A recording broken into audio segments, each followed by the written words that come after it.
କଣ୍ଟା ଭରା ଏକ ସୁନ୍ଦର ଫୁଲଟି ବଗିଚାରେ ଜନ୍ମିଲା। ବଡ଼ ଆଦରରେ ସ୍ନେହ ଓ ପ୍ରେମରେ ମାଳି ତାକୁ ବଢ଼ାଇଲା। ଦେଖୁ ଦେଖୁ ଦିନେ ସେଇଟିକି ଫୁଲ ବାସ୍ନା ତା ଖେଳେଇ ଦେଲା। ଏତେ ମନଲୋଭା ରୂପ ଓ ବାସନା ସଭିଙ୍କୁ ଆକୃଷ୍ଟ କଲା। ସୁଗନ୍ଧ ତାହାର ଏମିତି ଖେଳିଲା, ଭଅଁର ବାଟ ଭୁଲିଲା।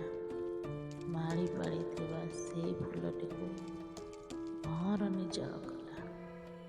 ଯୋଉ ଫୁଲ ଦେହେ ମାଳି କେବେ ଟିକେ ଧୂଳି ପକେଇ ନଥିଲା, ବରଷା ଆସି କେତେବେଳେ ଝଡ଼ିଯିବ ଓଳେଇକି ରଖୁଥିଲା। ଖରା ବାଜିଲାଣି ଝାଉଁଳି ସେ ଯିବ, ସାହାରା ସେ ଦଉଥିଲା। ମନଲୋଭା ତାର ଚେହେରାକୁ ଦେଖି ଗୋଲାପ ନାଁ ଦେଇଥିଲା। ଦିନେ ସେ ଗୋଲାପ ଭଅଁରକୁ ପାଇ ମାଳିକୁ ଯେ ଭୁଲିଗଲା। ମାଳି ଗୋଲାପକୁ ନ ପାଇ ବାଡ଼ିରେ ଦେବଦାସ ହେଇଗଲା।